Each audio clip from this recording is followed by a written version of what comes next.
What's going on, my ASVAB party people? Anderson here, your ASVAB coach. And tonight we got another English class for you this week.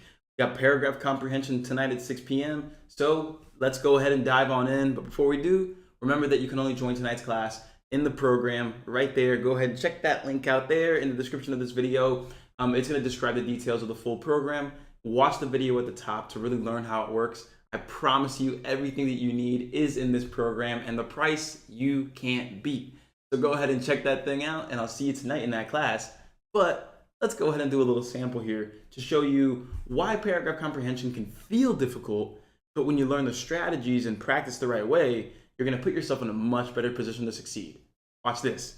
So first things first in paragraph comprehension, what most people tend to do is that they tend to go ahead and say, okay, some partake in the silly act of inhaling helium, a non-toxic gas. And no. What are we doing?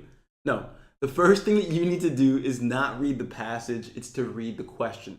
Why would you read information when you have no idea why you're going to need that information in the first place? It's kind of like saying, just keep an open mind, just go in. Someone tells you that, you're going to be like, what? No, I don't trust you, what's going on, right?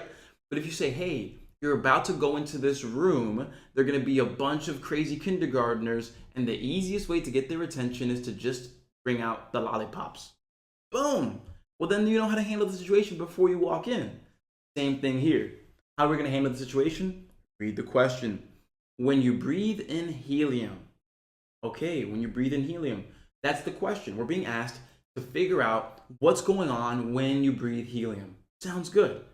So before we continue, if you like the way that we're presenting this information about paragraph comprehension, but you're still feeling frustrated because you don't think that you have enough practice and enough guidance, that's what our program is for. In our program, you're going to get access to our paragraph comprehension bootcamp, which offers over 200 practice questions. That way, you can go ahead and practice the right way and build your confidence up. And on top of that, you're going to get access to over 100 recorded lessons for paragraph comprehension, going through more problems, going through those strategies. That way, you have enough content to take you from where you are to the score that you need. So check the link out in the description of this video. That way you can learn how to stress less, score higher, and get the job you deserve. Let's get back to the video, but don't forget, click that link and see how you can raise your score. And so this is called an inferencing factual question. What does that mean? Well, it means that, this is a more factual question directly. And what this means is, one of these answer choices is directly supported by the passage. The rest of them are not. So you need direct connection between the answer choice and the passage to make sure that it's correct. Remember that it is not about what you personally know, it's about what the passage supports. One of the biggest mistakes that people make on the ASVAB and paragraph comprehension specifically is that they think that what they know supersedes what's in the text. Nope, doesn't work that way. You need to make sure you use what the passage is giving you. So we read the question, when you breathe in helium. I have determined that this is a factual question. Factual meaning the answer is directly in the passage. And if I look at the answer choices briefly, I can just pretty much mark the differences between these choices. Because we're talking about helium, immediately know that. And in the choices, watch this. I know that this is factual because it's asking about something specific. It's not saying what can you infer or what can you conclude. No, it's saying no, when you breathe in helium, this happens. That's factual. So I'm going to go to the answer choices and I'm going to mark those differences really quickly. So A, nothing will happen because helium is non-toxic. So nothing will happen. Next, your voice will become higher pitched right there. Voice higher pitched. Next, your lower vocal cords stop working for a while. Okay, lower vocal cords stop working. And then here, your voice will sound temporarily different. Okay, voice will sound temporarily different. Sounds good. So either nothing happens, your voice becomes higher pitched, your lower vocal cords stop working, or your voice will sound temporarily different. Cool. Now we're going to go dive into the passage and find out exactly which of these is supported. And it's me again, your coach Anderson. Look, you're doing these problems right here on YouTube, but I want you to join me for a live class that's free once a week. I do this because I want to help other people succeed just like you. So if you want to raise your score, sign up for my free classes once a week. They're hosted on Zoom. And on top of that, you'll get my free practice test that comes with video solutions so you can learn from every mistake. So there's no reason not to sign up. So go ahead, get off your butt, sign up here, the link there, somewhere over here, Figure it out, but sign up, and I'll see you in the next class, my ASVAB party people. Let's get back to the problem. Let's go. So now, some partake in the silly act of inhaling helium, a non-toxic gas. Okay, you see that right there, non-toxic, but did it say that nothing will happen? No, because here it says it causes a temporarily funny change in a person's voice. Right there, let me just highlight that. Causes a temporarily funny change in a person's voice. Temporary change. Your voice will sound temporarily different. Look at that. I already determined that the answer was D from the very get-go. Now, to prove that A, B, and C are incorrect, let's just go ahead and go through the end of the passage, right? But we've already found it. We're good, but let's go ahead and just make sure.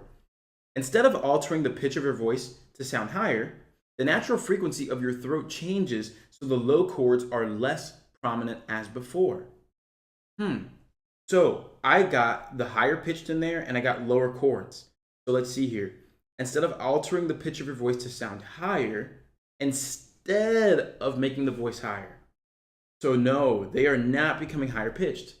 They are not becoming higher pitched. Instead of doing that, it says the natural frequency of your throat changes so the low chords are less prominent. What does less prominent mean? Less prominent means not as strong as before. And so what is C saying? The lower chords stop working for a while. So if something is not as strong as it was, does that mean that it's not there at all? No, less prominent just means it's a little weaker. It doesn't say it stops working. It's just a little weaker. And so no, C is not the answer and A isn't the answer either because something does happen.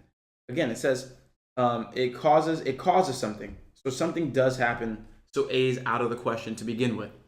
And so there it is. This is how you can handle paragraph comprehension questions. First starting with the question, not the passage, and then finding out what type of question you're dealing with so you know what strategy you need to apply. That's the best way to handle this. That's the best way to move forward because at the end of the day, what's most important to you is making sure that you know how to get the question right and not feel like you're being lucky in some sense or another, right? So with that said, everybody, I am Anderson. I am the ASVAB coach here, and I want you guys to go ahead and check out the ASVAB All-Access Program so we can see more of these classes. That way you can get the score you want and the job you deserve. So there's a link in the description of this video. Click that to learn more about the program and watch the video at the top so you see how it works. And if you have any questions on it, shoot me a text. All the classes, recordings, 800 video solutions for math problems, 2,000 total problems with more on the way, practice tests, and best of all, you get to text me whenever you need help. That's how this works. Let's ace the ASVAB and see you in tonight's class. Cheers.